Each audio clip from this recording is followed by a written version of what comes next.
sanaa haijajua, tunawaonesha kwenye hii nchi Maagano ili wajue kabisa kwamba kina Juli wamo. Basi unyama ni huo. Mimi nishajiona nilipo. Ukisema najiona wapi tena itakuwa ni uongo. Ila mimi ni mkubwa. Kwa uigizaji chochote kile, kwa sababu hata kwenye nyimbo zangu pia naigiza. Umeelewa? Kwa hiyo mimi ni mwigizaji mzuri kwa sababu naigiza hadi kwenye nyimbo. Ni mfano tuseme Feruzi aliigiza pale kama Mwafrika. Umeelewa? Kwa hiyo muziki umebeba maigizo pia. Sababu kuna muda naweza nikaongelea maisha yako kwenye muziki. Nikajisema nimetendwa, kumbe mimi sijatendwa na familia yangu vizuri. Kwa hiyo nafanya maigizo. Sasa maigizo nataka nialete live watu waone. Vingi mimi ni mnyama bana. Kiufupi ni kwamba jamii ielewe. Tumeongelea vitu vingi sana. Vitu vingi tumeviongelea. Tumegusa idara zote. Sisi hii inaitwa Maagano. Maagano tumeongelea, kuna watu ambao ni wasomi, kuna watu ambao walipenda sanaa na kuna watu ni wafanyabiashara. Wote tumewagusa katika hizo lengo tatu. Tumezigusa zote. Kwa hiyo ni vitu ambavyo vinajulikana. Vinaweza kukupa maendeleo na kurudisha katika maendeleo. Kwa hiyo tumewagusa hao watu.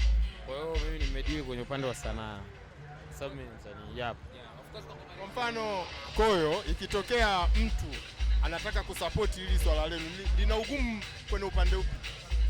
Kiuhalisia niwe mkweli, sisi ugumu unakuwa, yani kiuhalisia hatuna ugumu sana. Kwa sababu tayari tuna watu ambao tumewekeza. Yani kiuhalisia mimi nimewekeza na tumewekeza wote kwa ujumla.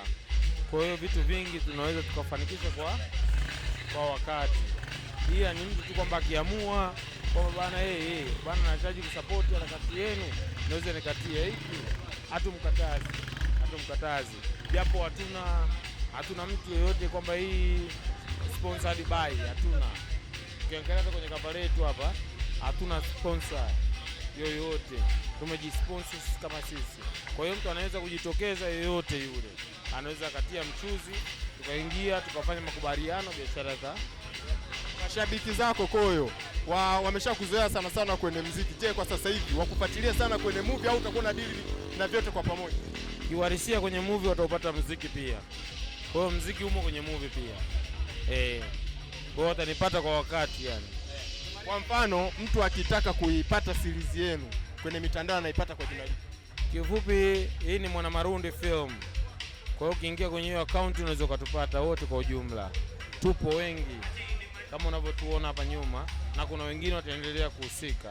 Kwa hiyo kiuhalisia ukiingia pale Mwanamarundi ni kama icon yule tunamchukulia ni legend ambaye anafanya vitu vikubwa, si ndio? Kwa hiyo tumemuenzi katika staili hii. Yeah.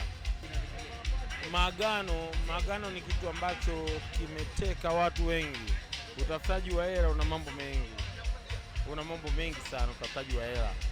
Kwa hiyo kwenye hata ukimfuatilia Mwamposa atakwambia huyu alifanya maagano na kitu fulani, maagano na kitu fulani, lakini kiuhalisia humu tuna ujumbe ambao umejificha ni mkubwa ambao umebeba dini na imani potofu. Kwa hiyo utaupata mle kwa ujumla. Waambie kitu wana Mwanza, naomba tu kitu kimoja bana, wafuatilie movie yetu, yani series yetu, waifuatilie, watakutana na message nzuri sana. Na hii haina umri, ina umri wote, wanaweza wakafuatilia, wakasikiliza kila kitu na wakaona, wakaenjoy kwa ujumla, wakajifunza kitu, wakaenjoy. Tuna maudhui yote matatu katika sanaa: kuelimisha, kuburudisha na kusisimua. Vyote watavipata pale.